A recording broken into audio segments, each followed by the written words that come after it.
দর্শক, প্রতি শুক্রবার রাত 10টা মানেই খেলার আড্ডা, ফরচুন শু প্রেজেন্টস খেলার আড্ডায় আজ আপনাদের সাথে আছি আমি কনক মাহমুদ।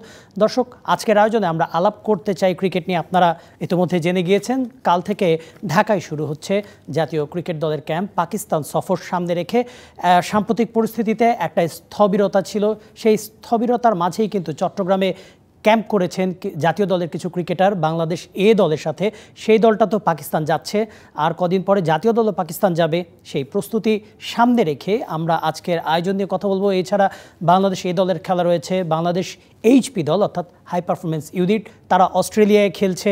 এই সবগুলো বিষয় নিয়ে কথা বলবো। এছাড়া আপনারা জানেন যে বাংলাদেশ অলিম্পিকেও অংশ নিয়েছে, বর্তমানে যে প্যারিস অলিম্পিক, সেখানে বাংলাদেশের দুটি ইভেন্ট আগামীকালকে, সেই ইভেন্টগুলো নিয়ে আমাদের কথা বলতে হবে। আজকের এই বিষয়গুলো নিয়ে আমাদের সাথে কথা বলার জন্য স্টুডিওতে আছেন জাতীয় দলের সাবেক ক্রিকেটার হাসিবুল হোসেন শান্ত, এবং তার সাথে আছেন ক্রীড়া বিশ্লেষক ডাক্তার আনোয়ারুল ইকবাল মিতু। আপনাদের দুজনকে স্বাগত আমাদের স্টুডিওতে। আমরা দর্শক আজকে যেটা বলছিলাম যে আমরা আলোচনা করব, কিছু প্রশ্ন তো থেকেই যায়, সেই প্রশ্নগুলো নিয়ে আলোচনা করব।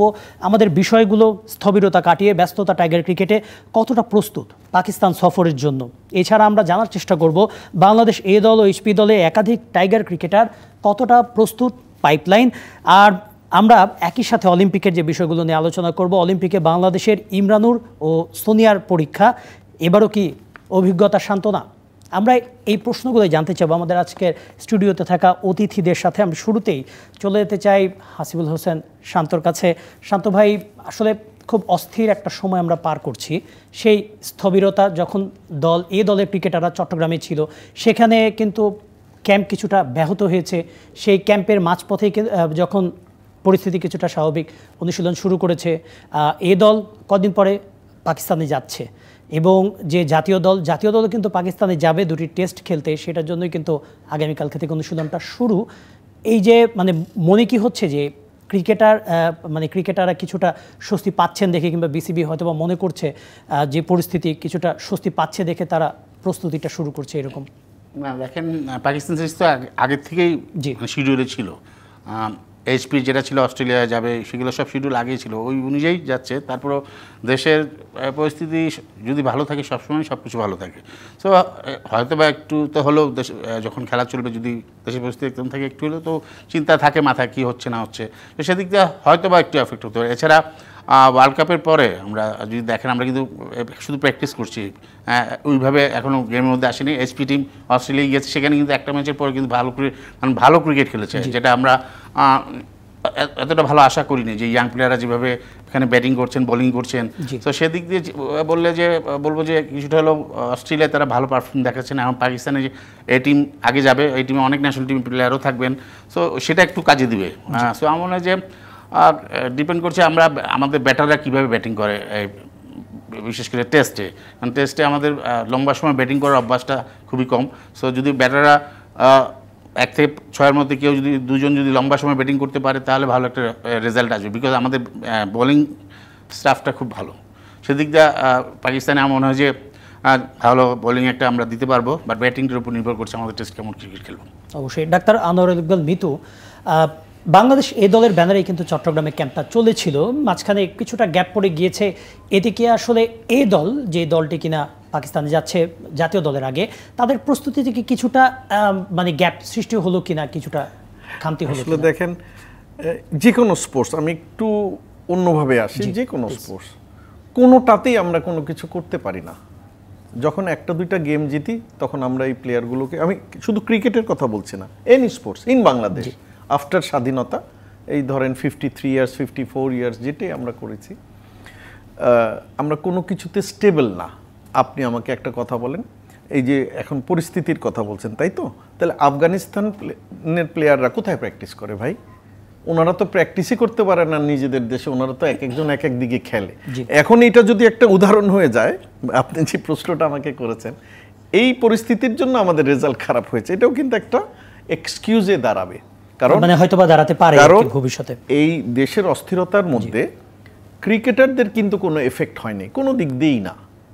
ইয়েস, তাদের হয়তোবা 1-2টা দিন বা 3-4টা দিন মাঠে গিয়ে প্র্যাকটিস করতে পারেনি।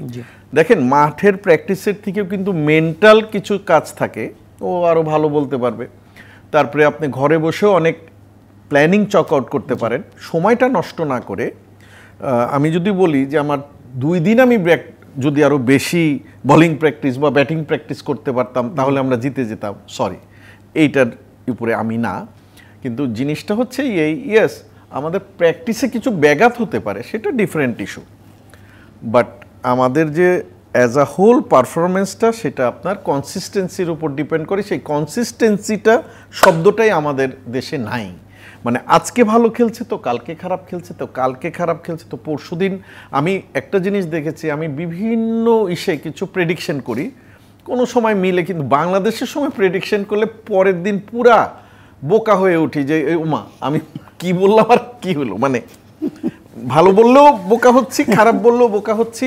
তো সুতরাং শুধু মানে ক্রিকেটের কথা বলছি না, আপনি দেখেন এক সময় বাংলাদেশে আপনি ফুটবল জগতের লোক, আমিও সবাই পছন্দ করতাম, মানে এমন সব প্লেয়ার বেরিয়েছিল, মানে এমন সব প্লেয়ার ছিল দর্শকে ঠাসা থাকতো আবানি মোহামেডান, মানে যে স্ট্যান্ডার্ড ছিল সেইখান থেকে নামতে আপনি এখন কত 134 বা 1, হ্যাঁ ভুটান মালদ্বীপের সাথে তো পারেনি না, কারো সাথেই এখন পারছি না।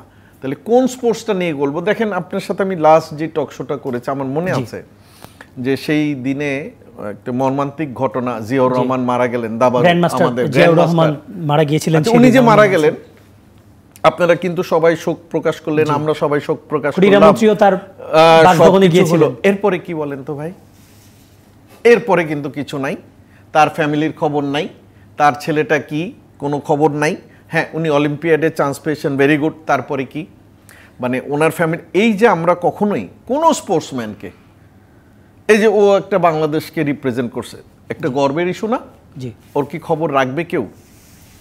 এই জায়গাটা আমরা পিছায় থাকি। এবং জিনিসটা হচ্ছে দেখেন, আমরা যদি কখনো কারো ক্রেডিটটা না দিতে পারি, তার মূল্যায়নটা যদি না করি সব ক্ষেত্রে, নট অনলি স্পোর্টস, আপনি সেটা স্বাধীনতা যুদ্ধ বলেন, আপনি স্পোর্টস বলেন, আপনি কোভিডের সময় দেখেন একটা উদাহরণ দিই, ডাক্তার বলে বলছি না, আমাদের দেশে কিন্তু সেকেন্ড হাইয়েস্ট ডাক্তার মারা গেছে। এই যে কোভিডটা উত্তরণের পরে এত বড় বড় কোম্পানি আছে, বসুন্ধরা আছে, ফ্রেশ আছে, আপনার বেক্সিমকো আছে, সিটি গ্রুপ আছে, কে নাই? কোনো ডাক্তারের পয়সার কথা বলছি না, যারা মানে মানে তাদের পিছনে যদি একটা প্যাট করে বলে যে না আপনারা খুব ভালো কাজ করেছেন, হয়েছে? হয় না। আমরা মানে সবকটা ইভেন্টের কথাই কিন্তু বলছি, বাট ক্রিকেটটা একটু আলাদা, কারণ দেখা যায় যে ক্রিকেটে আমরা বছরের পর বছর হয়তোবা আমরা কয়েকটা ম্যাচ জিতে যাই, আমরা একটা উন্মাদনা সৃষ্টি করি, কিন্তু আবার ঠিক যতটা এগোই ততটাই পেছাই। এখন আমরা যে ক্রিকেটকে নিয়ে এত কথা বলছি, এতটা পাদপ্রদীপের আলো থাকা সত্ত্বেও এখন যে বলছি একমাত্র কি ব্যাটিং ব্যর্থতার কারণে? কারণ আমরা সবাই, উনি ব্যাটিংয়ের কথা বললেন শান্ত ভাই, আমরাও কিন্তু ব্যাটিংয়ের কথা বলছি। আপনি দেখুন জাতীয় দল, কদিন আগে নারী জাতীয় দল তারা এশিয়া কাপে খেললো। ইভেন আমরা যদি দেখি যে এইচপি টিম, তারা যে প্রথম ম্যাচটা খেলেছিল আপনার লঙ্গার ভার্সনে, সেইখানেও আমরা ব্যাটিং ব্যর্থতার একটা ছাপ কিন্তু পাচ্ছি, হয়তো বা কিছু ম্যাচে ভালো করছি, কিন্তু তারপরেও কি এটা আমাদের আশা জাগাতে পারছে কিনা সামনে পাকিস্তানের মতো একটা কঠিন সিরিজ? আমি জাস্ট একটা উদাহরণ দিই, আপনি নারী ক্রিকেটে যখন আনলেন, আমি বলি আমি প্রত্যেকটা খেলা দেখেছি, আপনি সেমিফাইনালে হারলেন 10 উইকেটে, তার আগে কিন্তু আপনি মালয়েশিয়ার থাইল্যান্ডকে হারালেন, এবং ওই মালয়েশিয়া যে আন্দাজ ক্যাচ মিস করেছে ওদিনই আমি বুঝছি যে এই টিম মানে ওর সাথে আমি একটা ব্যাপারে একমত, সেটা পুরুষ হোক মহিলা হোক এইচপি হোক যেটাই হোক, ব্যাটিংটাই আমাদের দুর্বলতা বেশি রাদার দেন বোলিং। আমি বলি আবারও, আমার যে অ্যালেন ডোনাল্ড এসছিল, অ্যালেন ডোনাল্ড আসার পরে বা তারও আগের যারা ছিলেন, আমাদের দেখেন পেস অ্যাটাকটাকে কিন্তু একটা সম্মানজনক জায়গায় নিয়ে গেছে, ধারাবাহিকতার মধ্যে ছিল। ইয়েস, আপনি সেটা মুস্তাফিজের কথাও বলেন, আপনি তাসকিনের কথা বলেন, আপনি মানে হ্যাঁ অল খালেদের একটা ব্যাড লাক, ও সবসময় ইনজুরিতে থাকে, বাট সুপার কিন্তু ওদের মধ্যে একটা ফেয়ার কম্পিটিশন সবসময়ই থাকে। সামনে আরো আসছে, ভালো ভালো সামনে এই যে আমি বললাম, এই যে স্পেসটা কিন্তু ও কিন্তু একদম কারেক্ট বল, কিন্তু ব্যাটিংটা আমার মনে হয় এটা কি ব্যাপার। আমি এই যে বললাম, আমি বাংলাদেশ সম্বন্ধে বলতে গেলে ব্যাটিংটার ক্ষেত্রে আমার মনে হয় যে আমাদের যে ঘরোয়া ক্রিকেট খেলা হয় সেখানে কিন্তু আমাদের বোলিংয়ের কোয়ালিটি এবং আম্পায়ারের কোয়ালিটির উপর ডিপেন্ড করে অনেক কিছু। অনেক সময় দেখা যায় যে কিছু ডিসিশনে ভালো ব্যাটিং করছে, আম্পায়ার একটা ভুল ডিসিশনের কারণে তার খেলাটাই নষ্ট হয়ে যায়। এই কিছু কিছু কারণ আছে।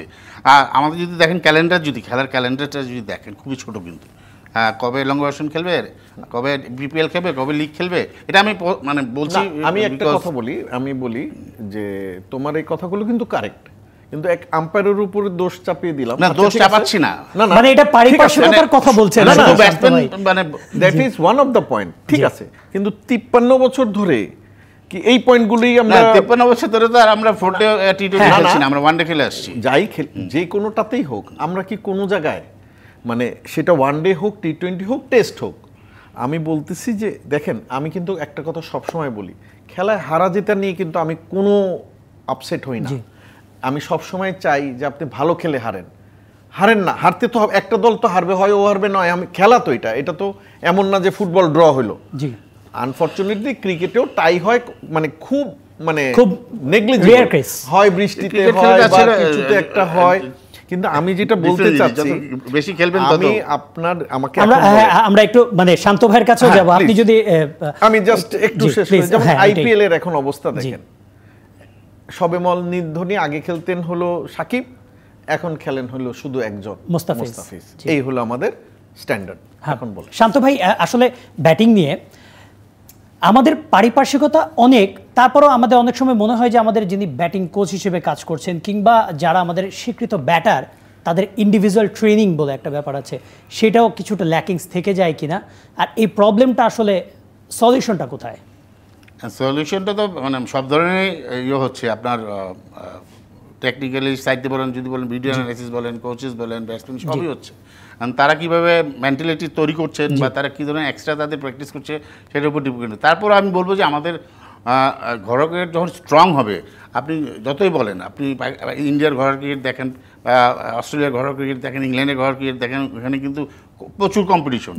এবং আমাদের ন্যাশনাল টিমও যদি ইংল্যান্ডের কোনো কাউন্টি ক্রিকেটের সাথে ফাইট হবে, কিন্তু ওয়ানডের ক্ষেত্রে, ফোরডের ক্ষেত্রেও দেখা যাবে যে মাঝে মাঝে হেরেও যেতে পারে। বাট এই জায়গায় যখন আমরা ইমপ্রুভ করবো, আমাদের বলাররা যখন এখন যেমন পেস বলার বাড়ছে, পেস খেলার অভ্যাস হচ্ছে, আর এখান থেকে মনে হয় একটা চেঞ্জেস আসতে পারে। আর যেটা আরেকটা হচ্ছে যে আপনার এই যে এই টিম বলেন, এই হাই পারফরমেন্স টিম বলেন, এদেরকে সবসময় মানে আমাদের খেলার উপর রাখতে হবে, যাতে তারা ন্যাশনাল টিমে এসেই যখন আসবেন বা যারা বাদ করে নতুন ঢুকবেন, তারা যাতে ওই ধরনের খেলাগুলি খেলার মধ্যে থাকে। তাহলে কি হবে, একটা তো অভিজ্ঞতা বাড়ছে, তারপর আপনার সে টাচের উপর আছে সে, এবং সিলেক্টারদের জন্য সুবিধা হবে যে কারা ভালো খেলছেন ওই টিমগুলিতে, তো টানতে তাদের জন্য সুবিধা হবে। আমরা মানে আপনি আম্পায়ারিং এর কথা বললেন, তারপরে কিছু ব্যাটারদের পারফরমেন্সের কথা বললেন, সেটা ঘরোয়া লিগের থেকে কিন্তু আপনার মানে অন্যান্য দেশে থেকে একটা বড় একটা গ্যাপ কিন্তু রয়েই যায়।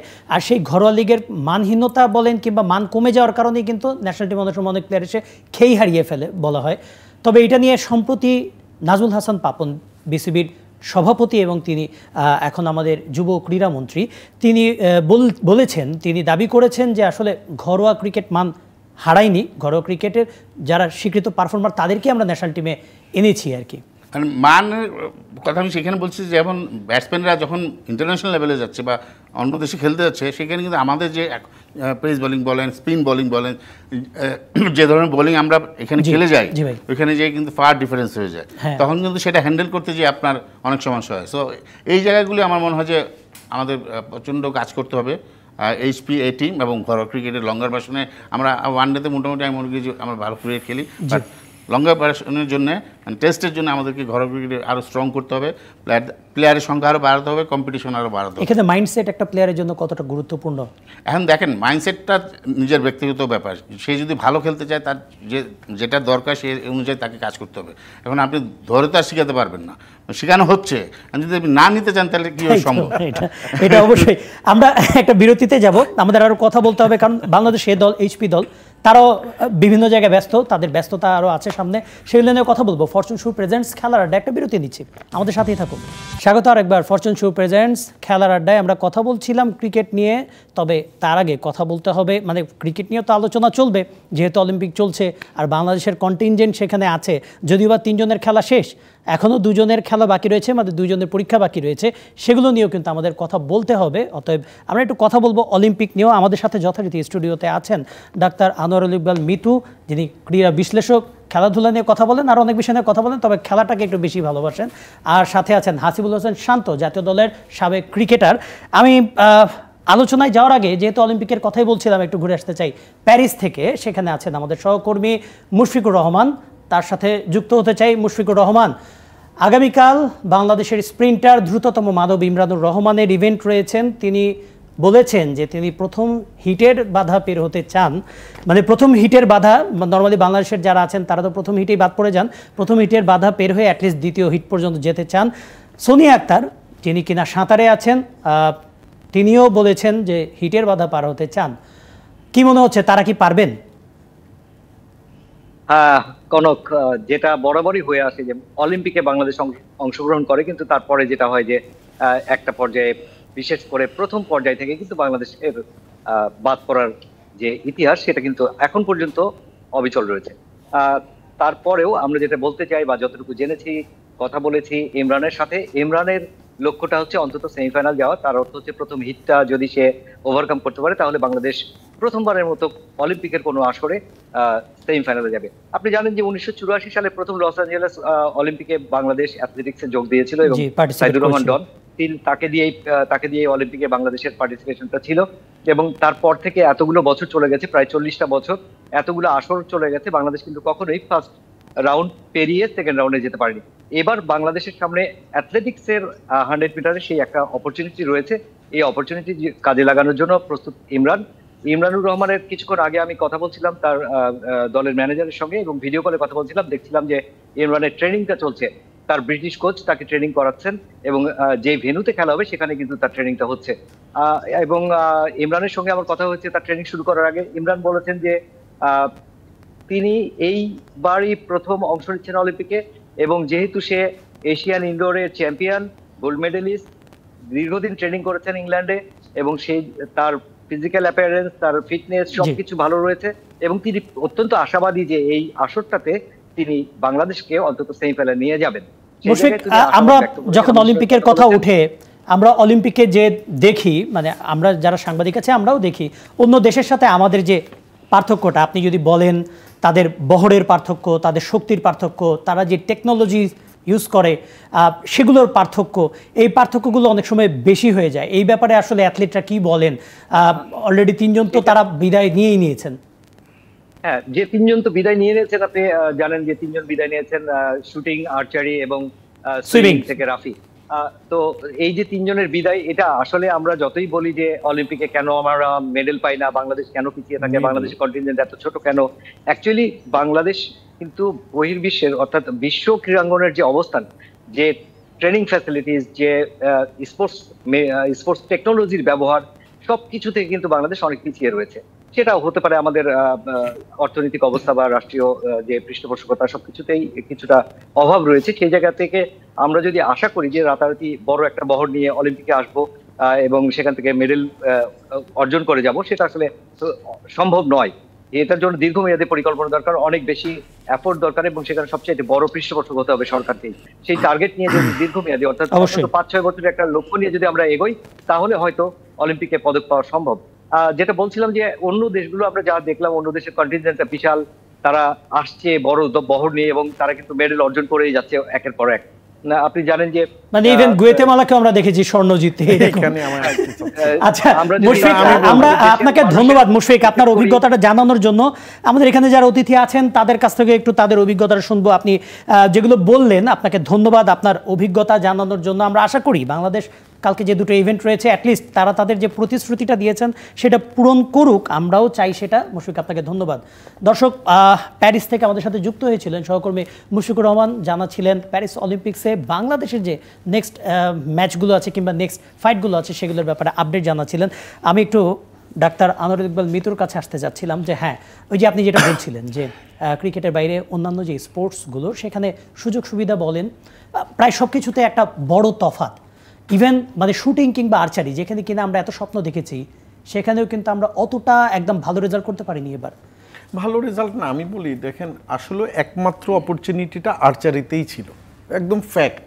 কারণ এই সাঁতার, দৌড় এগুলো আপনি কিছুতেই পারবেন না, প্যারালালি যেতে পারবেন না। শুটিং আপনার আমাদের 100 মিটার এয়ার রাইফেল, যেটা আমাদের ফেভারিট ইভেন্ট। হ্যাঁ দেখেন এখন হয় কি, মেন্টালে ওই যে একই কথা, ক্রিকেটের মতো নার্ভাসনেস, চাপ, এই সেই, কারণ আর্চারি আমি একটা জিনিস আপনাকে বলি, আপনি বলে ফেলছিলেন এই যে উনি যে বললেন যে আমাদের সরকার পৃষ্ঠপোষক করে না, অমুক করে না, তমুক করে না। কিছু দেশ আছে আমি নামও জানি না, তারাও মেডেল পেয়েছে।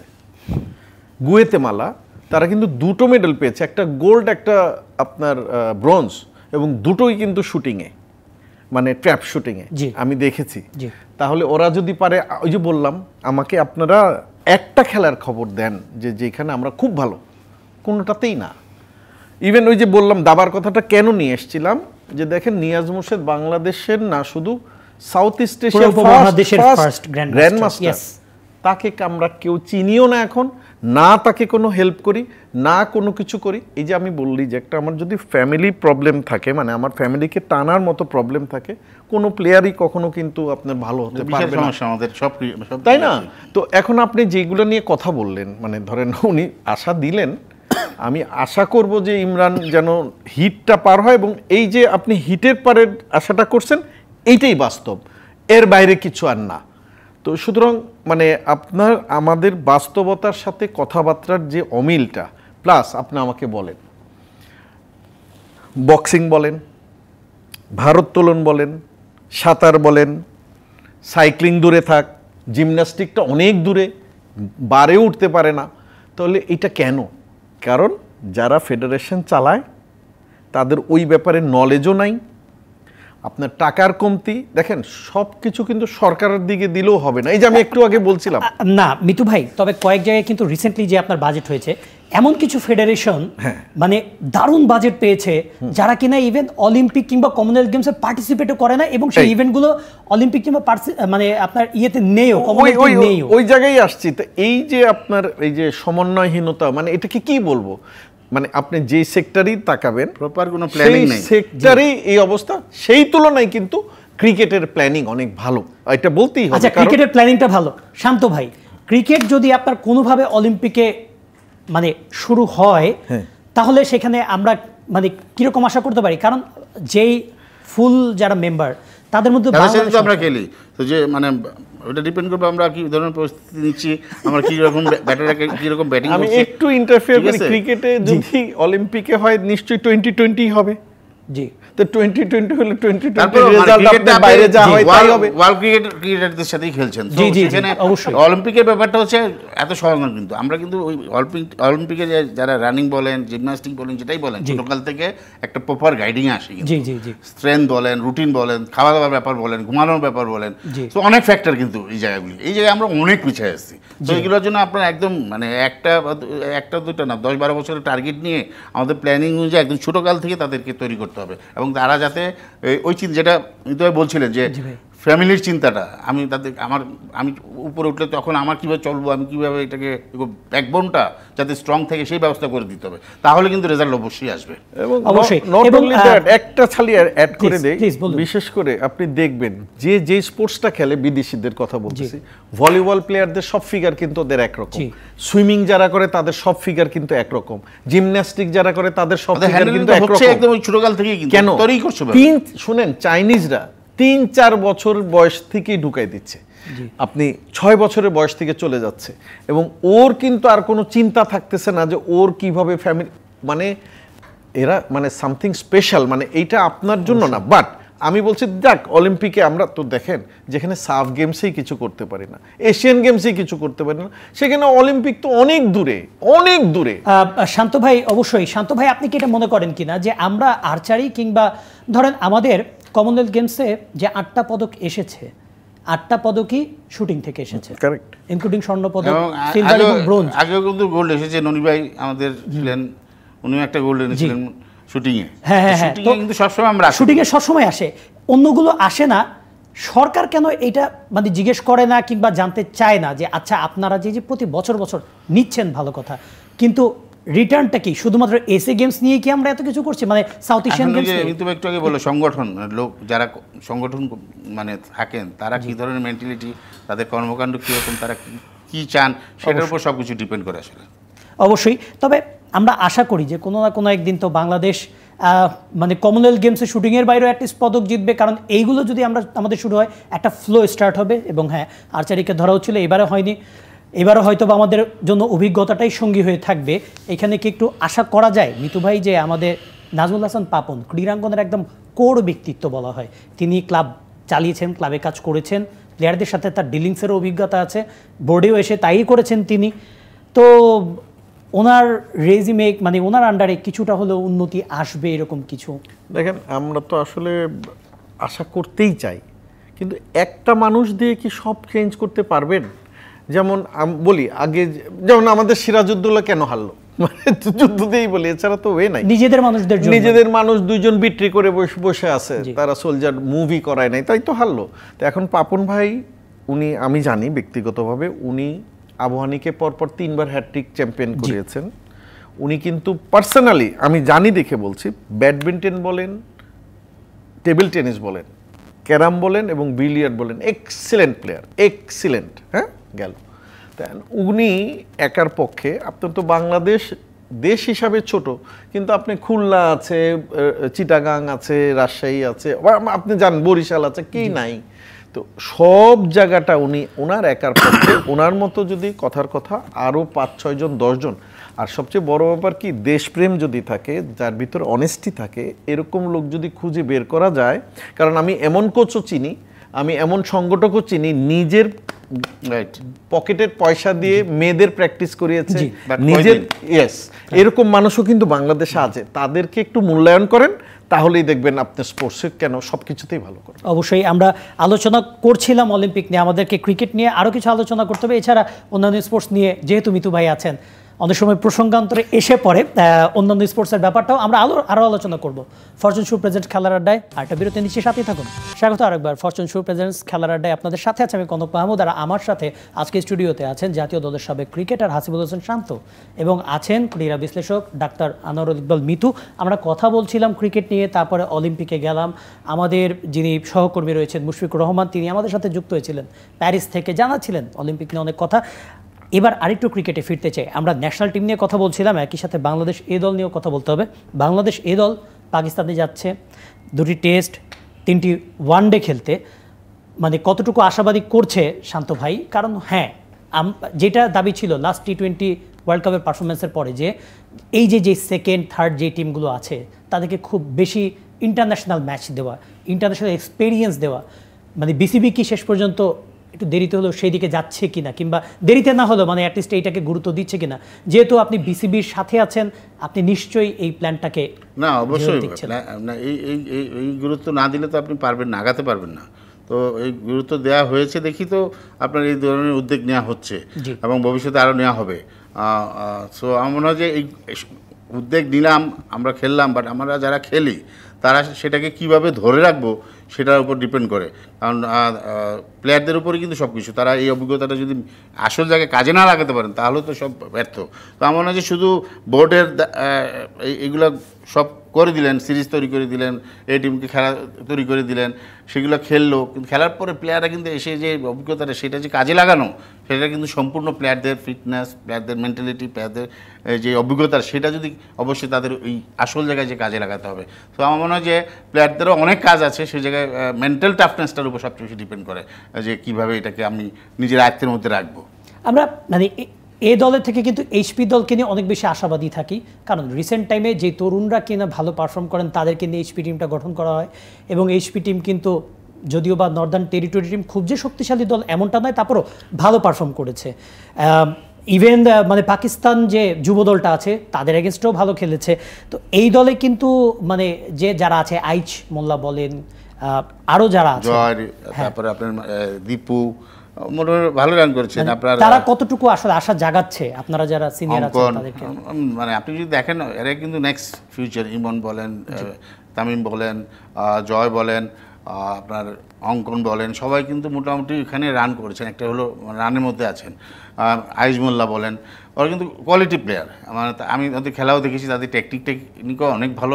জিনিসটা আমি বারবারই বলছি যে তাদের কিন্তু সুযোগ করে দিয়ে যাচ্ছে, কিন্তু সুযোগটা যাতে কাজে লাগাতে পারে। আমার মনে হয় যে আপনার এই টিম বলেন, হাই পারফরমেন্স টিমগুলিতে তারা একটু হলেও ফ্রি খেলতে পারে, বিকজ এখানে টেনশনের ব্যাপারটা একটু হলেও কম আছে। ন্যাশনাল টিমে কিন্তু আপনি একটু খারাপ করলেই কিন্তু আপনার অনেক প্রেশার চলে আসে। তো সেগুলোকে একটু, এর জন্য বলছি মেন্টালি টাফনেসের ব্যাপারটা অনেক বেশি ইম্পর্টেন্ট। অবশ্যই। মিতু ভাই, এই দলেও মানে কথা তো উঠে, এই জন্য আর কি বলা যে আমরা দেখলাম এ দলের সাথে পাকিস্তান যাচ্ছেন, যা টেস্ট ম্যাচ খেলবেন মুশফিকুর রহিম, তারপরে হচ্ছে এনামুল বিজয়, তাকে অধিনায়ক করা হয়েছে, মিরাজ আছেন, আরও অনেকেই আছেন, মানে রিসেন্ট টাইমে জাতীয় দলের খেলা বেশ গুরুত্বপূর্ণ কিছু প্লেয়ার আছেন। মানে এটা কি ঠিক আছে, মানে তাদেরকে আবারও একটুখানি ম্যাচ প্র্যাকটিসের মধ্যে রাখা, নাকি এইখানে আমরা আরেকটু চেষ্টা করতে পারতাম আরও কিছু প্লেয়ার অ্যাড করার? আচ্ছা, এইটা বলার আগে আমি একটা পয়েন্ট শুধু ওর সাথে অ্যাড করি। আমরা একটা জিনিসে কখনোই আপনার চোখ দেই না, সেটা হচ্ছে ইচ অ্যান্ড এভরি প্লেয়ারের লাইফস্টাইল। লাইফস্টাইলটা কি, এই যে বলতেছে ধরে রাখতে পারে না বা করতে পারে না। ও কিন্তু একটা কথা খুব কারেক্ট বললো যে আপনি শরবত বানাবেন, আপনি লেবু দিলেন, চিনি দিলেন, পানি দিলেন, সব দিলেন, বরফ দিলেন, কিন্তু যে শরবতটা খাবে সে শরবতটা বানাতে জানে না। এই হচ্ছে এক ইস্যু। আর 2 নম্বর ইস্যু হচ্ছে যে আপনি সব কিছু তাকে শিখালেন টিকালেন, তারপরে যে ফেরত আসে, যে অফ টাইমটা থাকে, ওই টাইমে কি করে। তার লাইফস্টাইল বলতে কিন্তু তার এভরিথিং, মানে সে যদি ম্যারিড হয় তার ওয়াইফের সাথে তার সম্পর্ক, তার এর পরবর্তীতে কি স্টেপস, সে অন্য কিছু করে কি না, এই জিনিসগুলো কিন্তু বাইরে ফলো করে, যেটাকে বলে এটা কিন্তু অলওয়েজ পাবলিক হেলথেও জিনিসটা আছে লাইফস্টাইল। আপনি কি খান, আপনি কোলেস্টেরল কেন বাড়ে, খুবই দরকার। লাইফস্টাইল যদি আপনার ঠিক না থাকে, আপনি হাজার ভালো কোচ দিয়েও আপনি তাকে কিন্তু মানে মেজরিটি ক্ষেত্রে 90% ক্ষেত্রে ভালো করতে পারবেন না। আচ্ছা, এইবার আসেন আপনি যেটা আমাকে কোয়েশ্চেন করলেন, দেখেন বিজয় মতো প্লেয়ারের বা মুশফিকের মতো প্লেয়ারকে আপনি আর কি এক্সপিরিয়েন্স দিবেন। হয়তোবা ওরা চিন্তা করেছে এরকম কিছু এক্সপিরিয়েন্স প্লেয়ার থাকলো, কিছু আপনার ইনএক্সপিরিয়েন্স প্লেয়ার, ওদের সাথে মিশে এরা যেন কিছু শেখে। এইটা ছাড়া আমি আর কোনো পয়েন্ট দেখি না। তবে আপনি যে অফ দ্য রেকর্ডে বলছিলেন, আপনি যত নতুন মেম্বার দিবেন তাদের এক্সপিরিয়েন্স কিন্তু বাড়বে। কারণ আমার এই খেলাটা যে আপনার জিততেই হবে বা খুব হবে এরকম তো না, ওরকম কম্পিটিটিভ না, পারফরমেন্স। তো সেই পারফরমেন্সের জন্য আপনি দলে আরও কিছু নতুন প্লেয়ার দিয়ে এখান থেকে কিছু কমিয়ে দিলে আমার চোখে এটা বেটার হতো। আমি সরি, হ্যাঁ sure, please please please. New Zealand Australia কিন্তু একটা গ্রুপ আছে, এখন আবার এই টিমেও যাচ্ছে, তো প্লেয়ার তো মোটামুটি ধরুন সব মানে আমার কাছে মনে হয় যে এই জিনিসগুলো অবশ্যই করতে হবে। যারা সিলেক্টর আছেন তাদের চুজটা ভেরি ইম্পর্টেন্ট, যে আমি কাকে কোন ভার্সনে খেলাবো, লঙ্গর ভার্সন, T20, ওয়ানডে, এই সিলেকশনটা ভেরি ইম্পর্টেন্ট। সো আমাদের চুজিংটা যাতে সঠিক হয়। কারেক্ট, অবশ্যই। মানে যেটা বলছিলাম যে ইভেন আমরা এইচপি দলের হয়ে দেখেছি তানজিদ হাসান তামিম, যিনি কিনা আমাদের ন্যাশনাল টিমে এখন রেগুলার ওপেনার, তিনি হ্যাঁ পারফর্ম করেছেন লাস্ট নর্দার্ন টেরিটরি। আপনার কি মনে হয় যে তার এর থেকেও আরও বেটার এক্সপিরিয়েন্স আসলে প্রয়োজন ছিল, কিংবা দলে তার জায়গায় আরেকজন ওপেনার আমরা ট্রাই করাতে পারতাম কিনা, যেহেতু আমরা ওপেনার নিয়ে এখন সবচেয়ে বেশি সংকটে আছি? এইটাই তো আমি বলছিলাম, যেটা ও পরে আরও ক্লিয়ার করলো। দেখেন, আমরা এক ওপেনারকে হারিয়ে আর 3 ওপেনার খুঁজে কিন্তু আর পাই নাই। মানে আমি বলছি তামিম চলে যাওয়ার পর থেকে কিন্তু আমরা সেরকম স্টেবল ওপেনার আর দেখি না। একে ওকে করতে করতে মানে এমন কোনো মানুষ নাই যাকে ওপেনার খেলায় নাই, সেই মিরাজকেও ওপেনিং করায়, মিরাজ টিমে নাই, আবার পরের বার তার না টিমে বাদ। তো এই জিনিসগুলো আসলে আমরা বাইরের থেকে তো বুঝি না। দেখেন, আমরা আমাদের মেইন ফাংশন হচ্ছে খেলাটাকে বিশ্লেষণ করা। এখন খেলার বাইরে আমরা পলিটিক্সেও ঢুকে গেছি, মানে পলিটিক্স বলতে আর কি খেলার পলিটিক্স। তো এই জিনিসগুলো এখন তানজিদ তামিমকে কেন নিল বা ওকে কেন রাখলো, এইটা ওই থিঙ্ক ট্যাঙ্ক ছাড়া আমার পক্ষে বলা সম্ভব না। যেমন একটা শুধু উদাহরণ দিই, লাস্ট ওয়ার্ল্ড কাপে খারাপ করার পরে সবাই কিন্তু নান্নুর উপর খেপলো, মানে নান্নুকে বের করার যত চিন্তা ভাবনা করলো, তো উনি তো আর খেলতে পারবেন না, খেলে দিতেও পারবেন না। কিন্তু এইবারের পারফরমেন্সের পরে কিন্তু লিপু ভাইয়ের উপরে কেউ কিন্তু কিছু তেমন কিছু বলে না, খেয়াল করেন। তো এই জিনিসগুলো আমাদের দেশে সবসময়, মানে সরি শেষ করে আমি তামিমের ব্যাপারটা বলছি, হ্যাঁ ওইটা বলি। তো ওই জিনিসগুলো হয় কি, যে আপনি কোনো কিছুর যদি চুলচেরা বিশ্লেষণ না করেন বা একটা ফেইলিয়ারের পরে যদি অ্যানাটমি ডিসেকশন না করেন, আপনার জীবনেও কোনো কিছু বের করতে পারবেন না। কিন্তু সেই ফেইলিয়ার নিয়ে অনুসন্ধান হয়, কিন্তু সেটা সামনে ডিসকাস করা হয় না। সেইখানে আবার যখন বলেন যে এই প্রথম কিন্তু বাংলাদেশ সেকেন্ড রাউন্ডে গেছে, তখন তার বলার কিছু থাকে না। না না, আমি বলছি তামিমের কেন নেওয়া হয়েছে, আমার কাছে মনে হচ্ছে তামিমের কোয়ালিটি আছে। সত্যি কথা বলতে একদম সামনে থেকে আমি খেলা দেখেছি। আমার মনে হয় তামিম এক্সপেরিয়েন্স নিতে যান নাই, উনি বরঞ্চ বাকিদের সাথে এক্সপেরিয়েন্সটা শেয়ার করতে। সেটাই বললাম। এখন আমার যেটা ওকে যেভাবে খেলানো হয়েছে সেটা আপনার বুঝতে হবে যে ওকে কীভাবে ওকে অ্যাপ্রোচ করতে বলা হয়েছে, কীভাবে ওকে খেলতে বলা হয়েছে, ওর যে খেলাটা সেইভাবে কি সে খেলতে পেরেছে কিনা। এর অনেক ফ্যাক্টর আছে যে ন্যাশনাল টিমে উনি যখন গিয়েছেন টি-20 খেলতে, তাকে ফ্রিলি জি প্রথম বলতে এরকম কিছু হতে পারে। বাট জিনিসটা হচ্ছে যে একটা নতুন প্লেয়ারকে যেই কিন্তু আপনি ট্যালেন্টেড প্লেয়ার, তাকে আপনি যেই বলবেন যে তুমি তোমার মতন ফ্রিলি খেলো, এত সহজ না ক্রিকেট। তো আমার মনে হয় যে তামিমকে এর জন্য আবারও বারবারই সুযোগ দেওয়া হচ্ছে, বিকজ তার মধ্যে ভালো ট্যালেন্ট আছে। আমার খালি হচ্ছে যে ও 2-3টা ম্যাচ যদি ইন্টারন্যাশনাল ম্যাচে লম্বা রান করতে, বড় রান করতে পারবে, তাহলে তো আপনি সিনেমার ডিফারেন্স দেখবেন। মানে আমাদের কিছু ইয়াং প্লেয়ার যারা আছেন তারা কিন্তু সলিড কোয়ালিটি প্লেয়ার, তো খালি তাদের কিছু রানের দরকার বিগ ম্যাচগুলিতে, তাহলে কিন্তু তারা আমার কাছে মনে হয় যে বাংলাদেশের জন্য ফিউচারে বিশাল প্লেয়ার হয়ে আছে। অনেক অনেক ধন্যবাদ হাসিবুল হোসেন শান্ত এবং একই সাথে ডাক্তার আনোয়ারুল ইকবাল মিতু। আপনারা ক্রিকেট নিয়ে এবং অলিম্পিক নিয়ে অবশ্যই বেশ কিছু গুরুত্বপূর্ণ তথ্য দিলেন। যেটা শান্ত ভাই বলছিলেন যে আসলে এই ইয়াং ক্রিকেটারদের এক্সপিরিয়েন্সের সাথে তাদের লাইফস্টাইলটা কন্ট্রোল করা, আচ্ছা মানে এই লাইফস্টাইলটা কন্ট্রোল করা আমরা দেখি এটা নর্মালি কিন্তু বিভিন্ন ক্লাব করে থাকে। আমরা যদি বিদেশি লিগগুলোতে দেখি, ইন্ডিয়াতে দেখি, বাংলাদেশে কি আসলে সব কিছু কি এই বোর্ডকেই করতে হয়, মানে কিংবা কারণ বোর্ডের বাইরে ক্লাবগুলি কিন্তু খুব বেশি যখন খেলা তখন খেলে, তো আমরা বলা হয় এটা তো ব্যক্তিগত একটা সম্পূর্ণ জায়গা। যদি মুশফিকের ক্ষেত্রে আপনি যদি দেখেন, মুশফিক কিন্তু ডিফারেন্ট পুরো ক্যারেক্টার, তো মুশফিককে ফলো করলেই কিন্তু আমাদের যারা ইয়াং জেনারেশন আছে এনাফ, মানে তাদের লাইফস্টাইল কিন্তু কিছুটা হলো সর্ট আউট। ওইটাই তো বললাম যে এখন সবাই তো মুশফিক হবে না, মুশফিককে হয়তো বা কেউ পছন্দও করে না।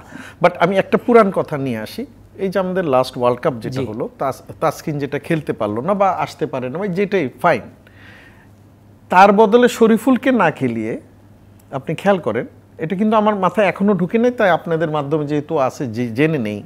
আর তানভীর ইসলাম এত ভালো খেললো বিপিএলে, তাকে একটা খেলাও আপনি খেলালেন না। এই জিনিসগুলো যদি থেকে আমি উত্তরাতে না পারি, এইভাবেই চলতে থাকবে। আমি এর জন্য পয়েন্টটা উঠালাম, শরীফুল ইনজোর্ড ছিল, but he was the top bowler in Bangladesh ইনজুরির আগ পর্যন্ত। তাকে একটা গেম দিলেন না, একটা যখন স্কোপ আসলো এবং ইন্ডিয়াকে আপনি চাইলেন স্পিন দিয়ে কুপকাত করবেন ইন্ডিয়াকে, দ্যাট ইজ মানে জোক অফ দ্য। অবশ্যই অবশ্যই অনেক ধন্যবাদ আপনাদের দুজনকে। আমরা যেটা বলছিলাম যে আমাদের যে দুজন অতিথি আছেন তারা বলছিল অনেক কিছু ব্যাপার থাকে, আসলে সব কিছু মিলেই তো এই যে শরবত বানানোর মতো, যে সব কিছু মিলেই আমাদের ক্রিকেটার টিম ম্যানেজমেন্ট থাকে, নির্বাচক থাকে, ক্রিকেটারদের পার্সোনাল লাইফ থাকে, তাদের ইন্ডিভিজুয়াল ট্রেনিং থাকে, এগুলোই মাথায় রাখতে হবে সবাইকে। তো এই ছিল আমাদের আজকের ফরচুন প্রেজেন্ট খেলার আড্ডায়। ধন্যবাদ।